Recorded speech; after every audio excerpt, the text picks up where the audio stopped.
Hey Um, everyone, welcome to Dentistry Unmasked. I'm Dr. Pam Maragliano-Muniz, and with me, as always, one of my faves. Dr. David Rice. Hey, Dr. Pam, what's shaking in Massachusetts?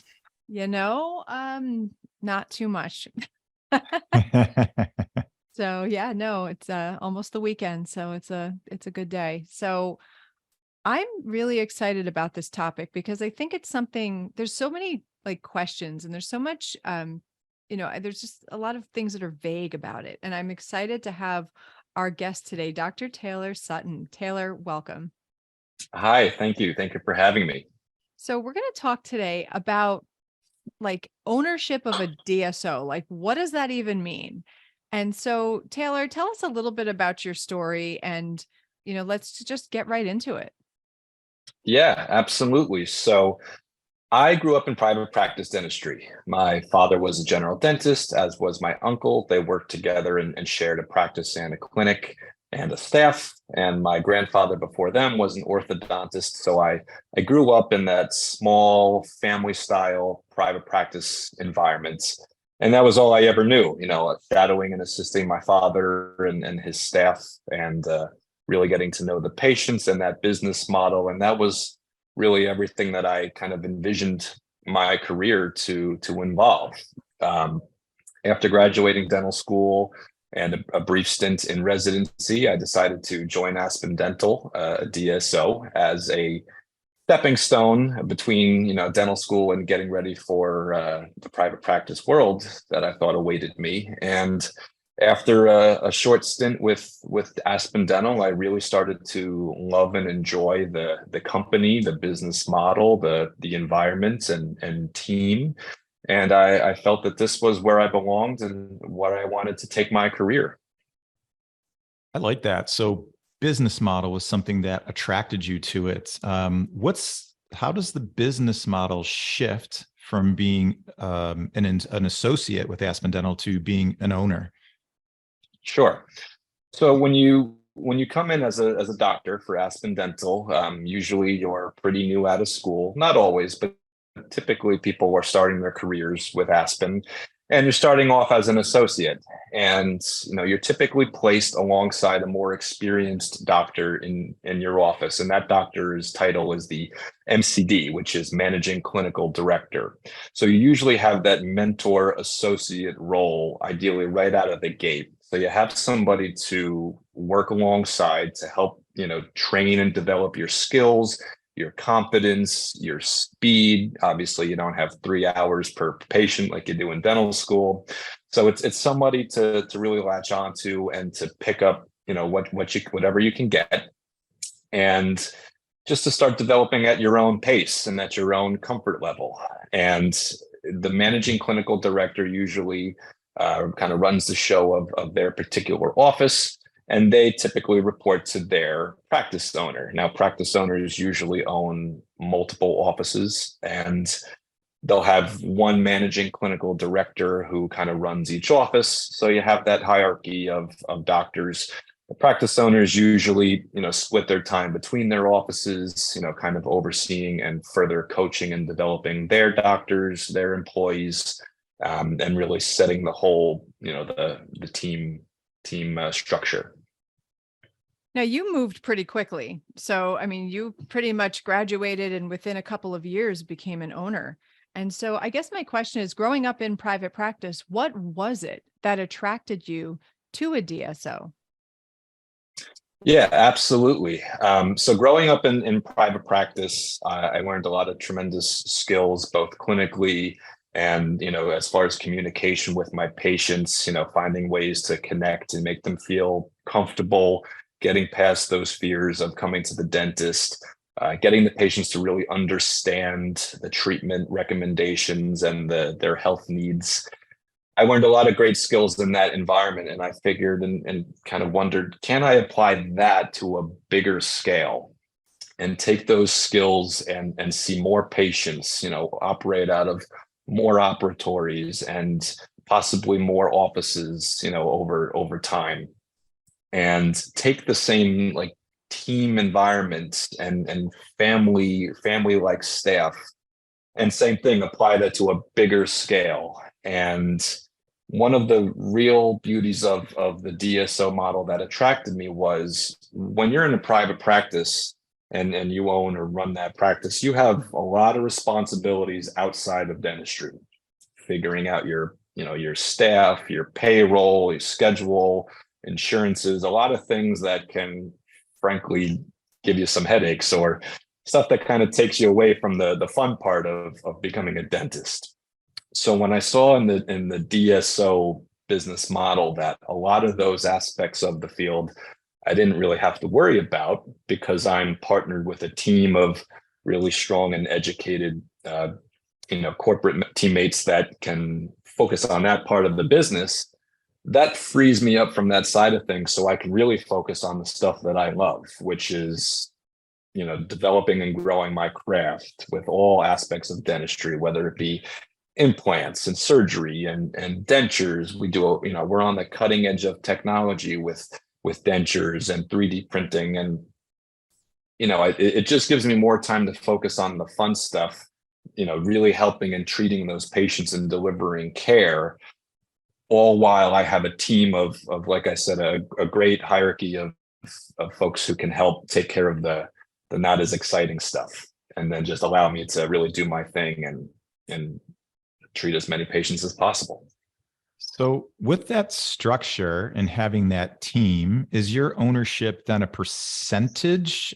Like what percent owner of you are you of your practice or practices? I'm guessing it varies depending if you have one location, two locations, but what's that look like? So I am the full 100% owner of this practice. It's kind of like the model of like a franchise. So I own this practice where we obviously see a lot of patients. We do all kinds of treatments. And part of the way it gets broken down, long story short, is I basically, of the revenue that we generate, a portion of that does go towards the business side, which is basically like paying for those corporate teammates that I was just referring to who Sure. help develop and drive my business. So it's a partnership. It's a symbiotic relationship that they're helping running the business side of things. I'm focused more on the clinical side of things, but I'm the full-fledged owner of the practice. All decisions basically come to me. And one of the nice things also about that relationship, the two-way relationship, is that I can be as involved or uninvolved with business matters as I want to be. I've seen some business owners, some practice owners that they don't want to get involved with interviewing staff or,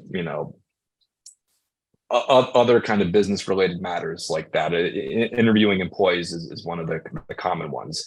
I personally, just because of my personality, I want to be involved with every interview taking place for my practice and my business, just because that's how I am. I really have that kind of team mantra that I really want to get to know my potential staff, and I choose to be involved, but I have that option.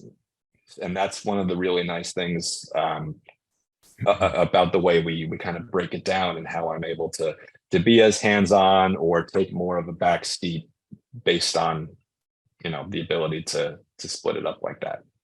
Sure. Do you have full autonomy when it comes to the patient experience or material selection or, how you present cases? Like, how does that work? Absolutely. Yeah. 100% autonomy. There's nobody telling me, you need to, steer in this direction or try this or try that. We will certainly get lots of recommendations and suggestions.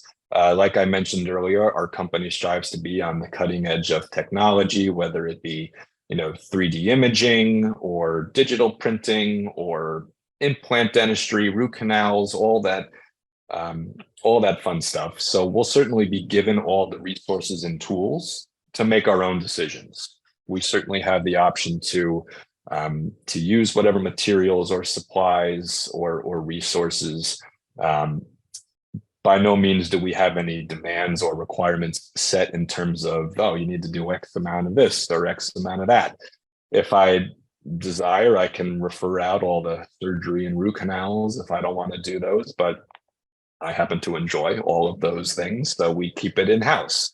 But that's different from owner to owner, and it's personal preference. Obviously, it benefits the business and the practice to try to keep everything at home.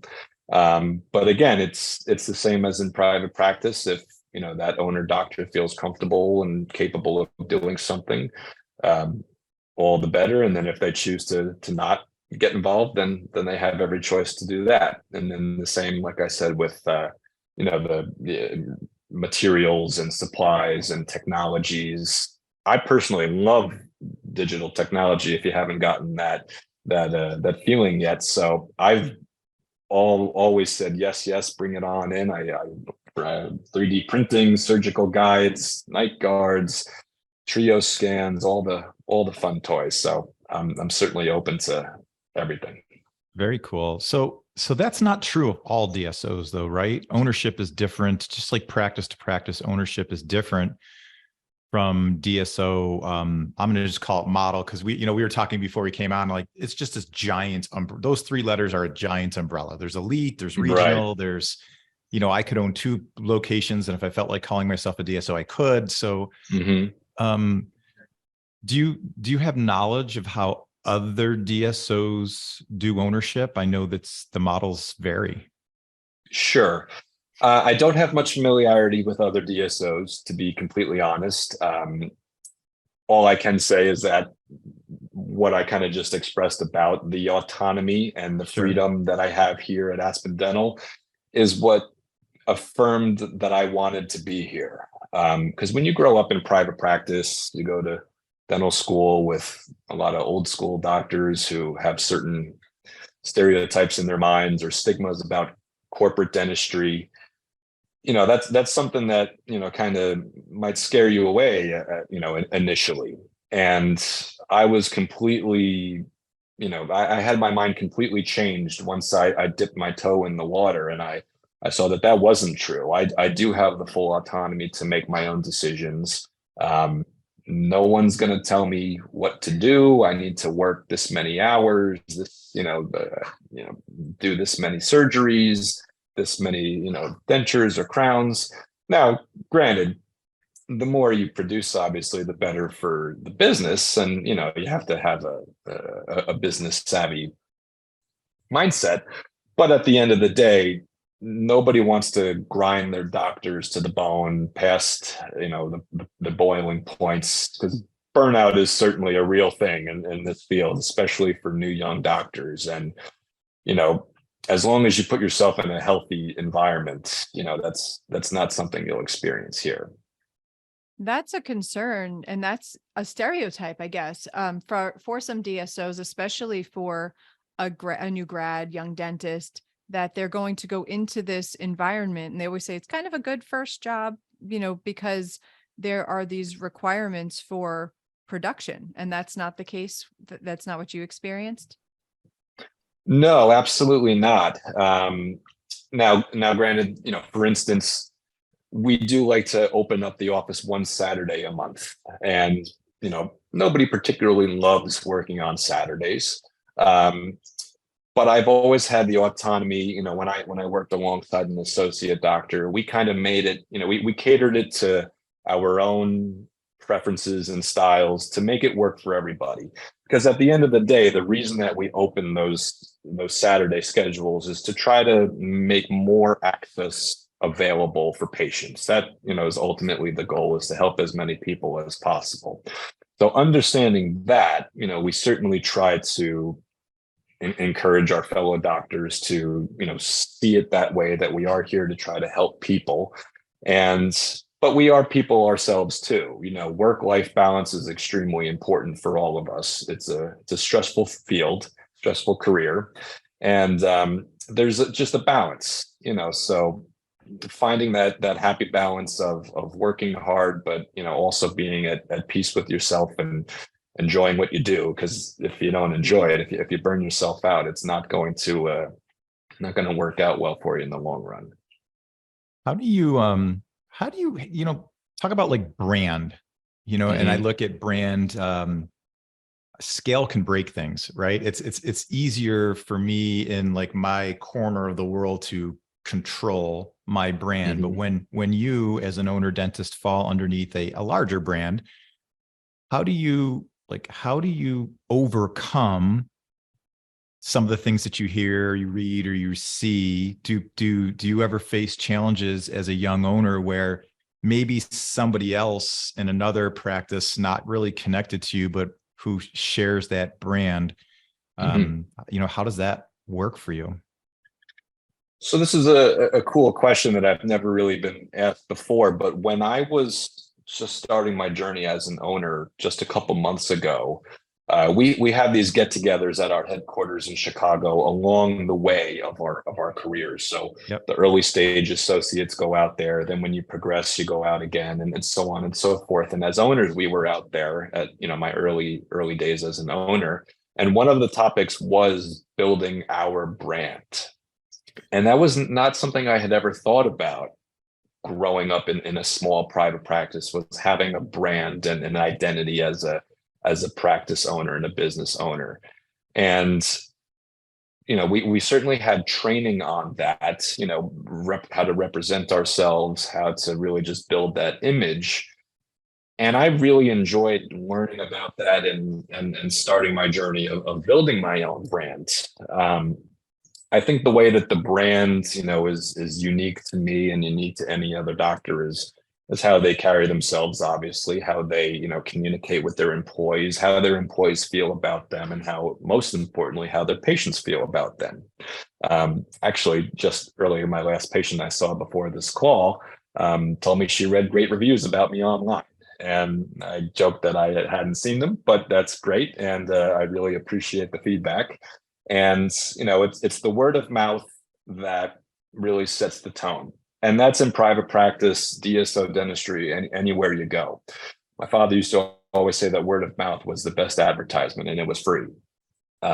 So taking that mindset into the model that I'm in now, I certainly strive to set a tone in the office of commitment, compassion, teamwork, and working together to achieve a goal, and having a good time while doing it. We've always got great music on in the office. We try to have, we got a lot of personalities in the office, my whole staff too. So patients really feel at ease and comfortable coming in and getting past those hurdles, those obstacles that that they were afraid of all along. That to me is the brand that I'm trying to develop. Within the company, I've been really involved, like I mentioned, with a lot of our projects in terms of clear aligners, digital technology, social media. So I've been very involved with a lot of our technology and promoting our company and all the great things that we offer. That all combined has kind of been the early stages of my brand that I've been promoting, and it's important to nurture that brand, because it can take a while to build it up to where you want it to be, but it can be knocked down pretty easily from what I've seen. Most definitely, yes. So I also want to talk about kind of what's going on with Aspen in general. They've been sort of going through it a little bit right now on social media. There's all the things that are kind of throwing around about Aspen, but you're living it every day. So can you kind of address what we're hearing and like what's real and what's not? Yeah, so there are certain things that I'm obviously at liberty and maybe not at liberty to touch on, things that may be above my pay grade, but we're pretty much completely back to full function and operations. So just like all the big great companies, we did have an instance where we had some cyber breach involvement. We stopped it dead in its tracks quite early. Which is one of the nice things about having a big, strong company. We have a tremendous IT department that really jumped into gear early on and kept things safe, because that was obviously the most important thing. And just like other instances, COVID being the easiest, most obvious one, sometimes a business, whether large or small, encounters challenges that require taking a step back to just regroup and make sure everything is running smoothly and accordingly. And we certainly regrouped quite quickly and got our business back in action, and it was very minimal interruption. We're back running fully 100% and seeing patients, and thankfully the patients were understanding and patient and allowed us to do our best to take care of them. And that's what we strive to do day in and day out. I love it. I have just one more question for you, because we talked about ownership kind of on the way in, which I think is really important for all of our young dentists who are tuning in here. But, Taylor, you strike me as a guy who begins with the end of the mind. You've got a good head on your shoulders. So what about on the way out? You're an owner within a larger ecosystem. So I guess from your point of view, is that a more difficult transition to sell? And if it isn't, if it's sort of the same as if I sell as a solo guy who, doesn't represent anyone other than himself, do you ever worry that somebody isn't vetted enough to buy into this brand, this reputation that you've worked so hard at, and all of your locations are working hard to maintain? So I haven't quite gotten to that thought process yet. I'm not thinking about retiring or anything anytime soon. But one of the really nice things about this ownership model compared to my father's private practice, just for example, when I get to the point, age and career wise, where I'm thinking about slowing down or maybe taking a back seat, in private practice, if you stop practicing hands-on, you're not generating revenue. You're not driving your business anymore. And it's pretty much time to hang it up if you're in a one doctor kind of office. If you're in this model where you've got multiple doctors who are working with you, to run your offices, you have the ability to take a bit of a back seat and become more of a business manager, more of a mini CEO, so to speak, to run those businesses more from a operations point of view. And you could take a bit of a back seat clinically once you've gotten your associate and director doctors, capable to hold things down. And that was one of the things that really appealed to me too, was, when I get a little bit older, I might want to, not work 5-6 days a week. I might want to just work a couple days a week and, focus on doing implants or certain surgeries or certain things, and allow my associate doctors to, to thrive and see the rest. And so that, vision kind of came together for me, that, there will come a time where I'll want to take a bit of a backseat in that sense, and, allow me to kind of oversee and train other doctors. Something I didn't think I'd be doing this early in my career, 4 years removed from dental school, is training other doctors. If you told me 4 years ago I was going to be training multiple other doctors, I would have said, I'm brand new in this career. Who am I to be training others? But because I've seen and accomplished so much in such a, short, condensed, or I should say dense, 4 years, I've accomplished and seen so many things. I've acquired so much wisdom and experience that I'm already able to pass on so much to the doctors working with me.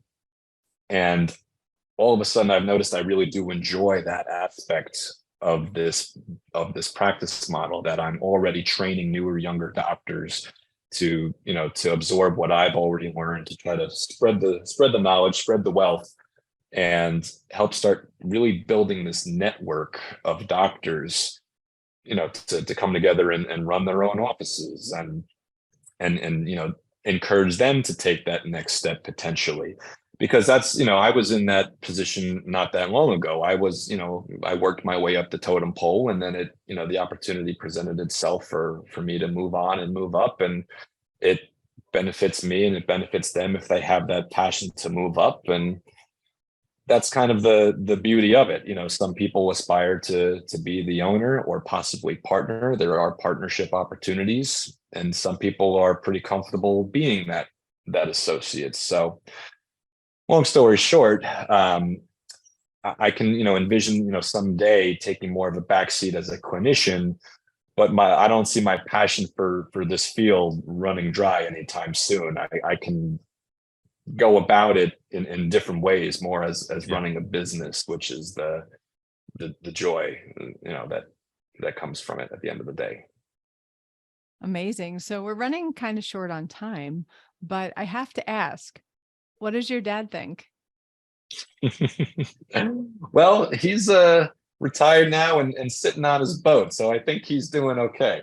But in all seriousness, it was definitely a shock for all of us, myself included, early on.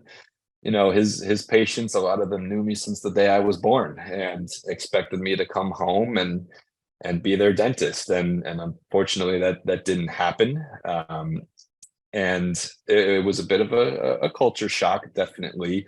But after showing him everything I've been doing, all of the leaps and bounds I've been taking in my young career with technology, skills, surgeries, my involvement with the company and with their social media, it's way bigger and grander than anything we ever dreamed of. And he's extremely proud of what I'm accomplishing now.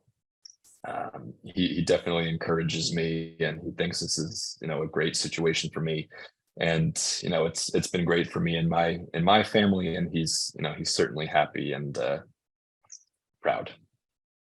This has been great. Taylor, thank you so much. If you're out there, we hear lots of things, we see lots of things. I think there are multiple pathways to practice and success and happiness in life. And, keys figuring out who you want to be and where your best fit is and what makes the most sense and why. Pam, as always, great to see you.